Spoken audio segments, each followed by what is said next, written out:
It's time to get down to the nuts and bolts. We've just got a phone call from Kevin Feige. He's been working on this whole XMEN into the MCU for a while now, but he doesn't quite know where to go as far as casting is concerned. So in this particular instance, we are going to go through 6 or 7 of the baddies and solve his casting problems for him by finding the right actors to play the right roles. So Are you ready? Are you ready to go here, boys? So I'm ready to correct the mistakes of the last 10, 15, 20 years. The mistakes of future past. The mistakes of future past. So, gentlemen, who have you got in mind? Let's start off with some baddies. Maybe not some of the biggest baddies. Maybe they are. You tell me. They are the biggest baddies. We only speak about the biggest and the best. Apocalypse and Juggernaut. Two characters that you guys need to find. Gift, you start us off. Who do you want playing those 2 roles in the upcoming MCU X-Men series? All right, you said for Apocalypse and Juggernaut. So Apocalypse and Juggernaut. Okay, so for me, I'm going to start with Juggernaut. So for me, the perfect Juggernaut that I would cast would be Nathan Jones. Now, Jason, you would remember him. He was the giant dude from Mad Max Fury Road with the flamethrower, and he had the tattoo face. What's his name? Like Nathan Jones. And he's one of your people too, Jason. He's an Australian. He's got the job. Well done, Gift. Let's move on to the next one. The guy who plays Gregor Clegane in Game of Thrones. Yeah. Rightio. Huge guy, but I like Gift's casting better. For Apocalypse, this one was a little bit more nuanced. I got to figure out. I can't remember if you guys have seen these movies, but for me, the main guy that I wanted for Apocalypse was Bokeem Woodbine. Now, if you guys seen Bokeem Woodbine, he looks like the evil version of Dave Chappelle. He's always played a menacing person. He's got a big stature. And when it comes to Apocalypse, you can CGI the rest of the side, but you want someone who has a deep voice and has a menacing vibe to them. And Bokeem Woodbine, by far, I feel like is one of those who's an underrated actor, so we wouldn't have to pay him too much, but he would also be able to emulate that intellectual, and it would make sense of him being ancient Egyptian because, ancient Egyptians were black. And so he'd be able to add that component into it where it just feels like he can lead the takeover and ending of the world. We want to see like an evil, a bit cerebral Apocalypse. I'm feeling Tyler Perry. I hate Tyler Perry. With a passion and a bit. I hate Tyler Perry as an actor, especially as an actor, particularly as a writer. Doesn't he dress up like a girl for most of his roles? I mean, that's how he made his money to begin with. I can live with that if he wasn't such a terrible actor, writer. Well, anyway, what else you got on that one? What else you got on that one, JP? Is that your one, Tyler Perry for? The last one is Terry Crews. As usual. When in doubt, go the Crews. X-Men. Apocalypse wants to take over this world. Apocalypse is not happy right now.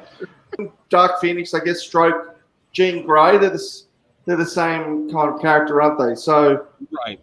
What's your thoughts on that one, JP? My top pick for Jean Grey would be Olivia. For Dark Phoenix would be Olivia Wilde. I can see it. Yep.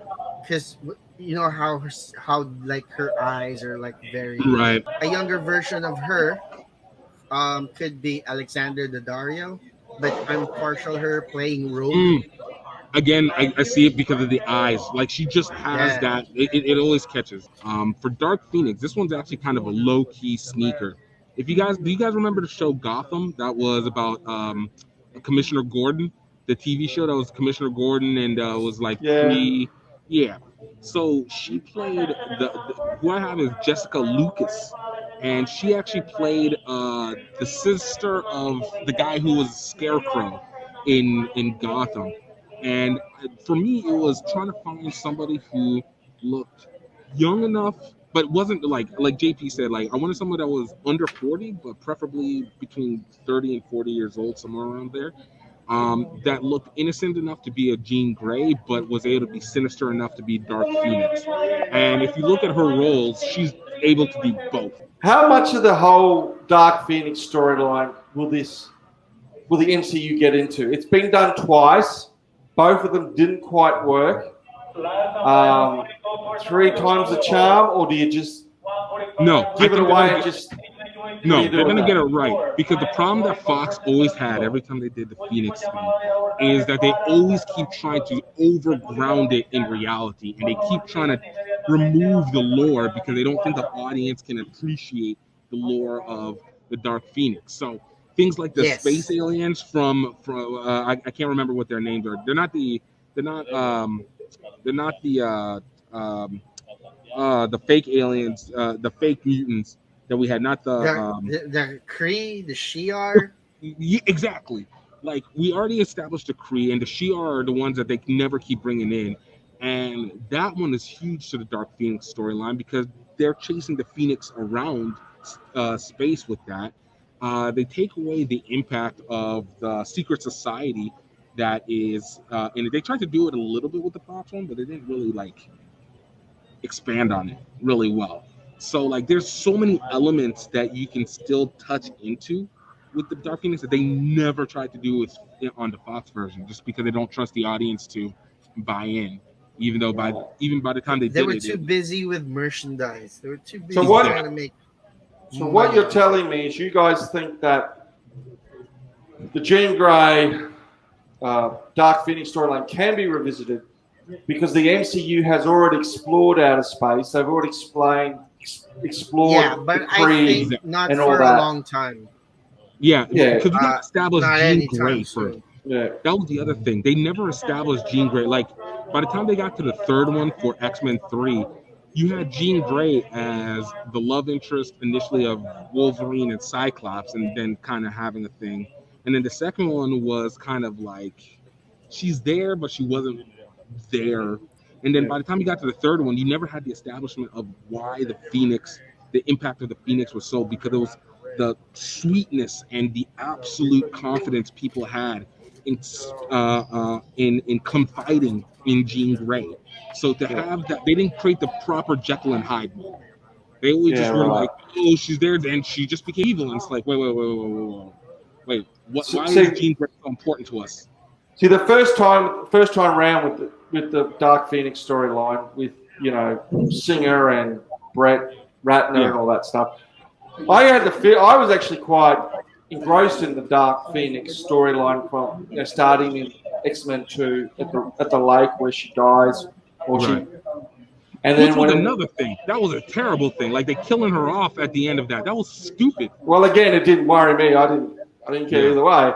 And in the third one, I was really interested in that storyline. I don't think they quite have stuck the landing, but I thought they did a pretty good, reasonable job of setting that up, even if they didn't quite stick the landing. The second time round with Cersei Lannister, that was a dog's breakfast.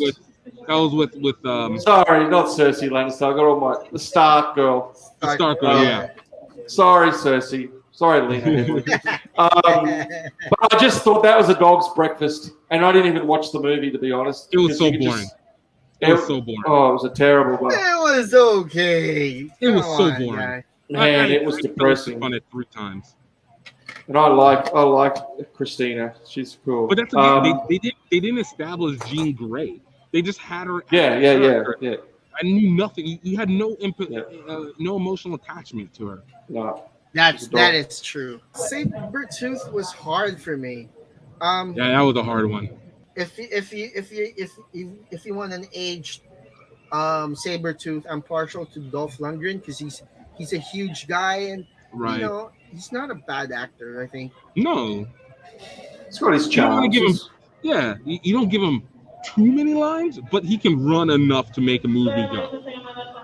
Got presence. Well, he was an Aquaman. He did all right. It's just don't give him too much to do. If you want someone who's going to stay a bit longer, maybe Joseph Maul.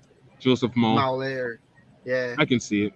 For my Sabretooth, this one, when everything was considered, all right? Everything considered. I don't care what movies he's doing now. Like, it almost seems impossible to find anybody who's more perfect for it. I bet it was Jason Momoa. Like, Jason Momoa. He would make a good Sabretooth for sure. He'd be an amazing Sabretooth because he has the presence, the size, he knows how to act, he knows how to put that charm back and forth, and he looks like he'll attack you at any point in time. Like, but it's a bit of a long stretch because he'd go from being a comic book lead as Aquaman and part of the Justice League to a side character of X-Men. So it depends on what you look at as a side character, because the Sabretooth Wolverine storyline are very intricate. Like, that is a clash for days. Like, they're brothers. Yeah, because they're brothers. Yeah, each other's right. So, I heard that somewhere. And their basically powers are similar, except for they're presented differently. Sabretooth is in claws from the fingers with the same adamantium inside and healing strength. And Wolverine is claws from the elbow with the 3 claws and the adamantium and the same healing. Like, that's why they are the absolute rivals to each other. That's what I haven't heard before you guys popped his name up. Mr. Sinister. On top of my list is Marilyn Manson. Oh, yeah. Because it's the... Okay. Well, you know, he's been in TV shows. He's been in movies. So is that the kind of guy he is? He's got like one blue eye and one green eye, and he's really freaky. No, not really. He's into bondage and. He's actually kind of like Colossus in build. So, I think if you buff up Sacha Baron Cohen, I think that's the perfect Mr. Sinister for me. Sacha Baron Cohen is a good actor. He can get crazy. Mm-hmm. And he's tall. So again, for me, I look at it as I needed a guy who was tall, I needed a guy who was dignified, needed a guy who looked like he'd be willing to experiment on people with moral ambiguity, that look like they have purpose, and has been able to, that looks also menacing, that at least has a presence. They might not be necessarily menacing, but you know it's powerful. Like, they're going to make a decision. I go to a guy that I've used on multiple occasions before, and I still stick to him in this one. Yahya Abdul-Mateen, a.k.a. What's his name? Blue dude from Watchmen. I know, yeah. He's your man, isn't he? He's your man. He is. Look, man, the guy is multi-talented. He's incredibly multifaceted. I can't take away from his abilities. Let's remind our friends to please click on the subscribe button and hit that notification bell so you know when we have new videos out. Subscribe! Die. Oh, die.